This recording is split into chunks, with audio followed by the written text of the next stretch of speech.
नमो नमः। आज हम पढ़ने वाले हैं क्लास 6 कक्षा 6 का प्रथमः पाठः पाठ 1 शब्द परिचय। इसमें हम सबसे पहले स्वर पढ़ेंगे, स्वराः। तो देखिए, पहला हमको चित्र दिख रहा है अश्वः।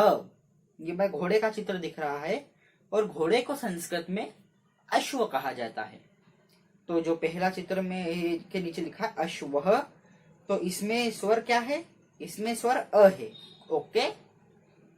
दूसरा चित्र है आम्रम। आम्रम यानी आम, और इसमें स्वर क्या है? आ। और ये आम्रम जो है इसमें स्वर है आ। और जिसे भी आम पसंद है वे इस वीडियो को लाइक कर दीजिए। चलिए आगे बढ़ते हैं। इष्टिका यानी होता है ईट, यानी इसमें स्वर क्या है? ई। हमें स्वर की पहचान करनी है और स्वर की जो डार्क अक्षर से लिखा है वो यहाँ पर स्वर है। इष्टिका में ई स्वर है। फिर आता है ईशः।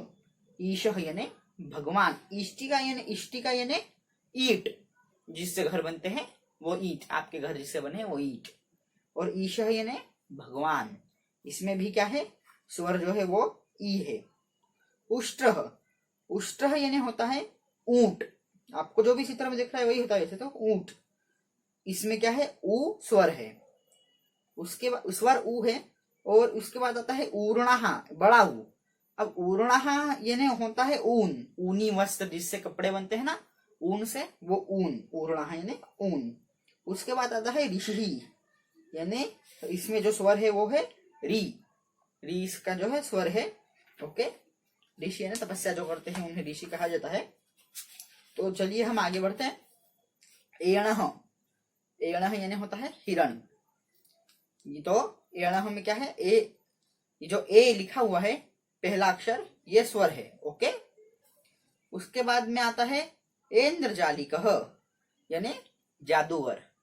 आप में से किस किस को जादू पसंद है और किस किस को जादूगर पसंद है, हमें कमेंट सेक्शन में जरूर बताइए।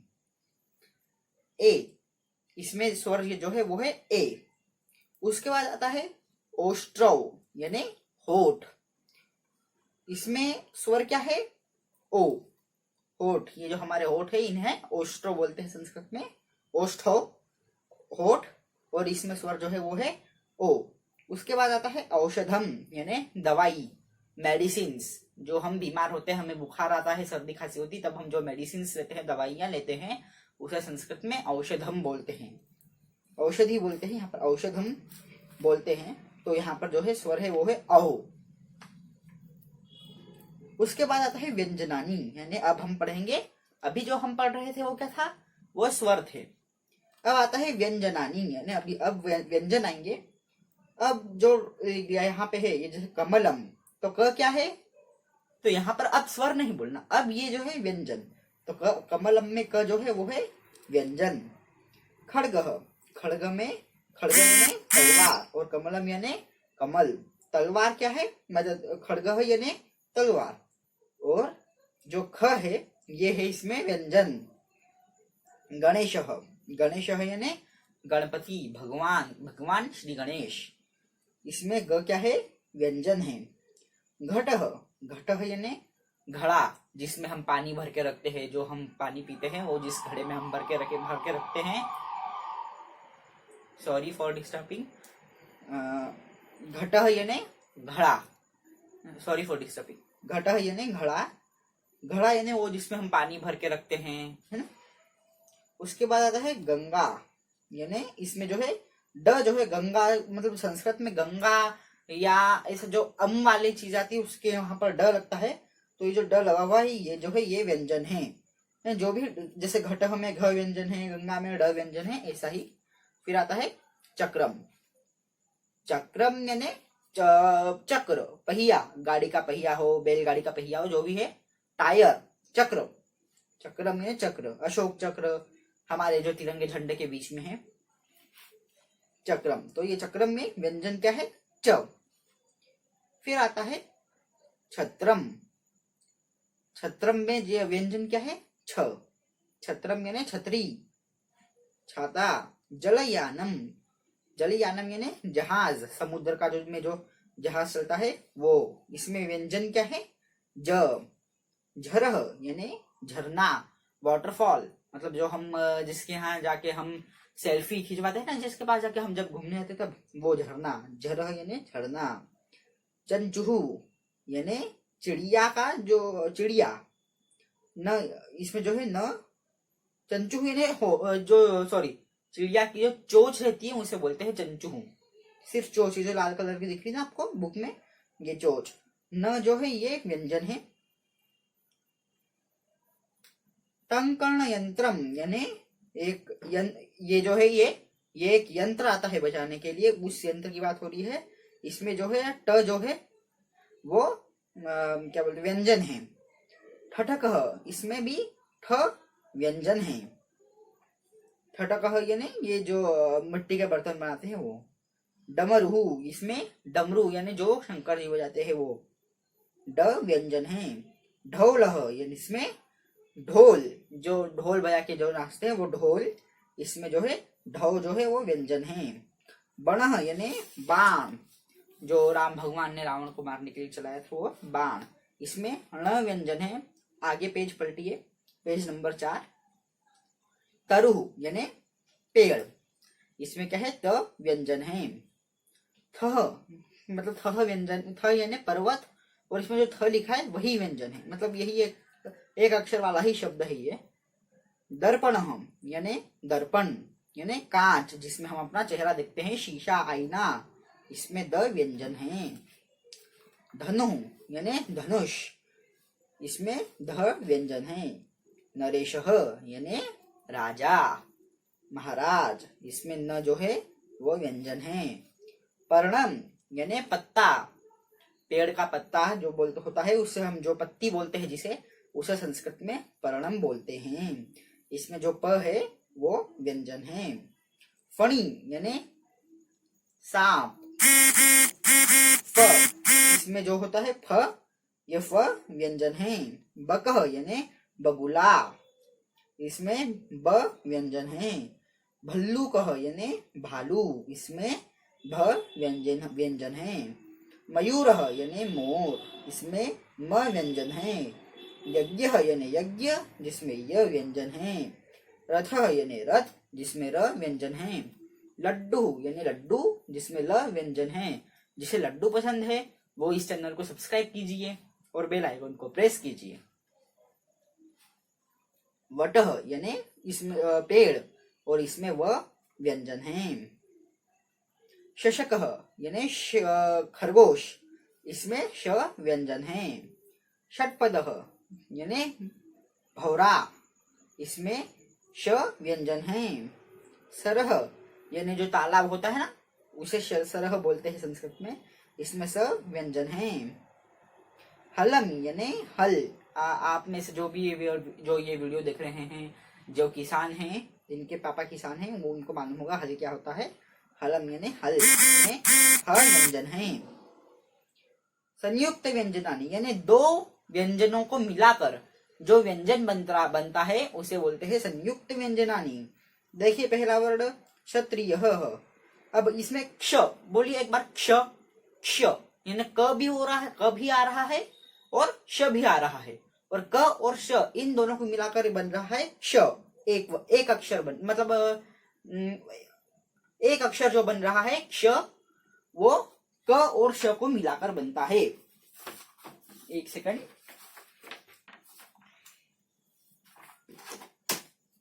देखिए यहां पर एक जो वर्ण है, मतलब अक्षर है श, ये क धन श, या फिर ऑब्लिक में ये वाला श भी लिख सकते हैं, बराबर श, मतलब इसको और इसको मिलाकर श बनता है। ओके,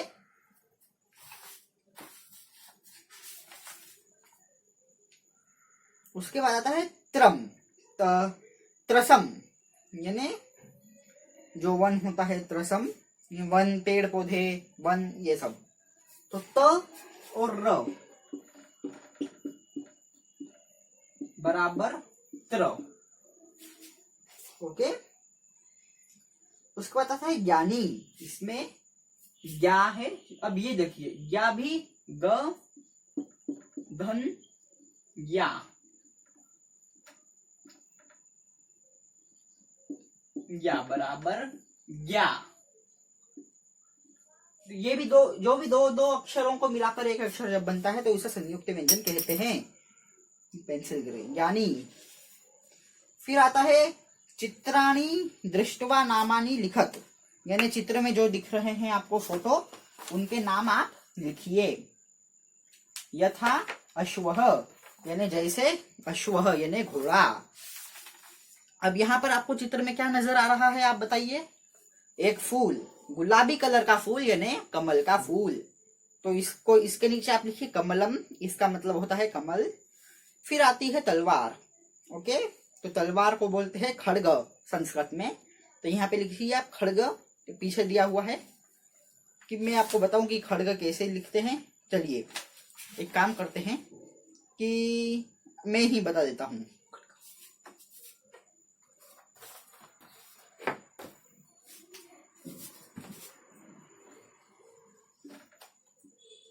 खड्गः, ऐसे लिखते हैं खड्गः।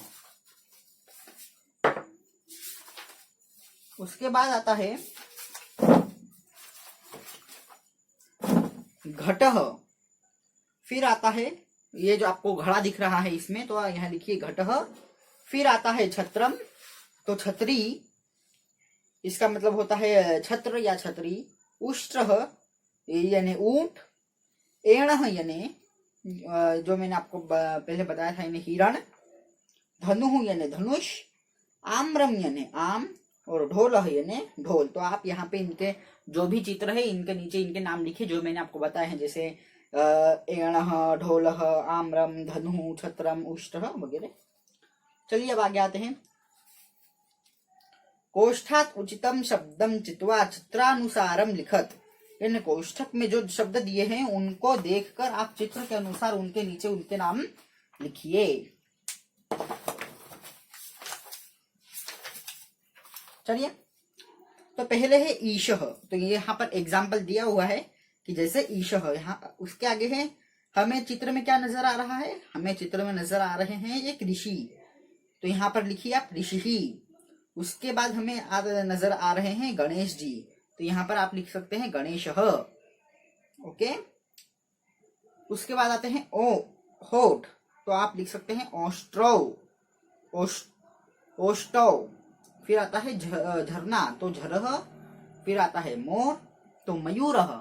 ये सब आप पीछे से देखकर लिख लीजिए अगर आपको दिक्कत हो रही है कि कैसे लिखना है।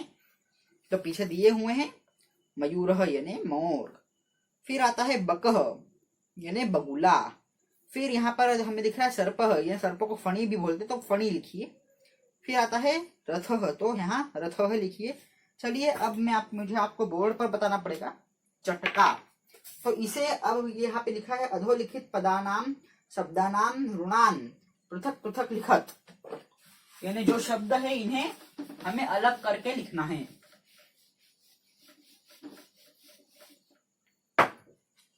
ओके, तो यहाँ पर आता है चटका।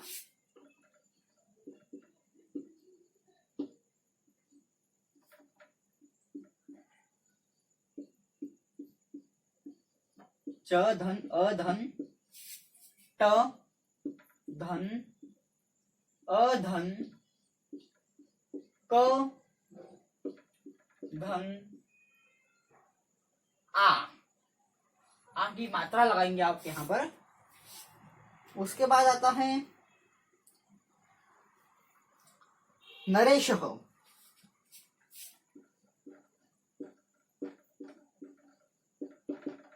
तो आएगा न धन अ धन र धन ए धन श धन अ धन अह, धन नरेशः। फिर आता है पत्रम।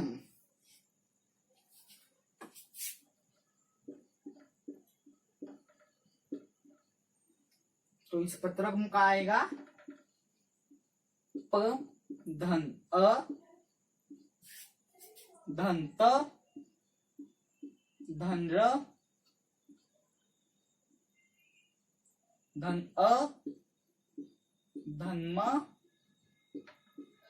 धन अ।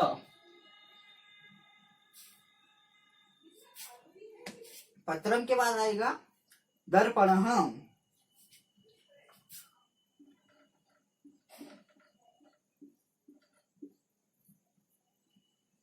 ये जो है ये हलंत है दर्पण। और फिर आएगा घटः। तो लिखे पहले दर्पण का लिख लीजिए, द धन अ धन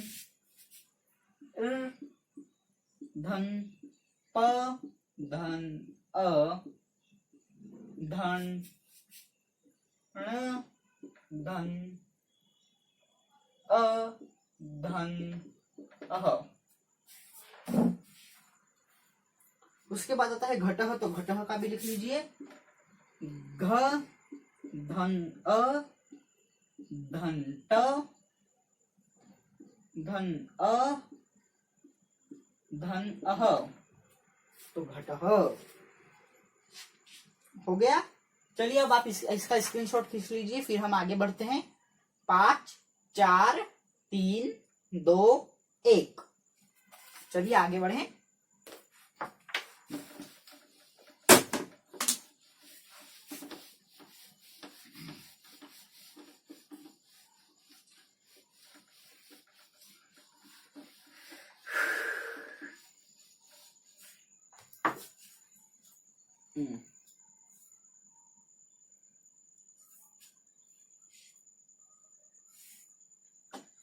चलिए अब आता है रिक्त स्थानानि पूरयत। तो देखिए पहले आता है ज डेश यानम, यानी जल यानम।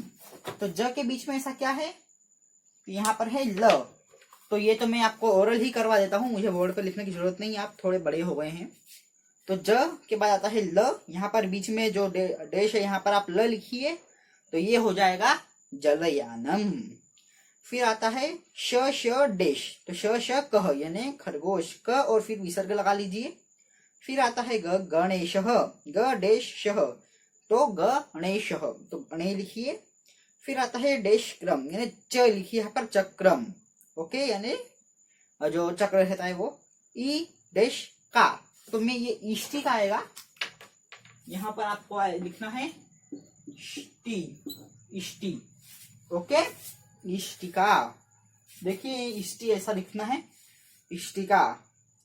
और उसके बाद यहाँ पर जो है वर्णमालानुसार क्रमेण स्थापयत, ये जो शब्द है इन्हें वर्णमाला के अनुसार स्थापित करना है। इसका मतलब क्या है, जो पहले आता है उससे पहले, यानी जैसे आ पहले आता है तो आम पहले, और उसके बाद ई बाद में आता है, इसलिए इमली बाद में, ऐसा। तो यहाँ सबसे पहले लिखा है आम्रम, यानी आम। तो यहाँ पर जो है अर्थ का कोई मतलब नहीं है, तो जो भी सबसे पहले मैं बोल रहा हूं आप लिखिए। पहला आएगा आम्रम, उसके बाद आएगा ऊर्णा, ऊर्णा, उसके बाद आएगा औषधम, उसके बाद आएगा कमलम, उसके बाद आएगा घटः, उसके बाद आएगा बकः, उसके बाद आएगा मयूरः, उसके बाद आएगा रथः, और उसके बाद आएगा सरह, उसके बाद आएगा हलम, ओके। तो यहाँ पर हमारा जो फर्स्ट चैप्टर है वो कंप्लीट हो जाता है। और आपको यदि मेरा वीडियो पसंद आया हो तो इसे लाइक कीजिए, चैनल पर नए हैं तो चैनल को सब्सक्राइब कीजिए, और वीडियो को अंत तक देखने के लिए धन्यवाद।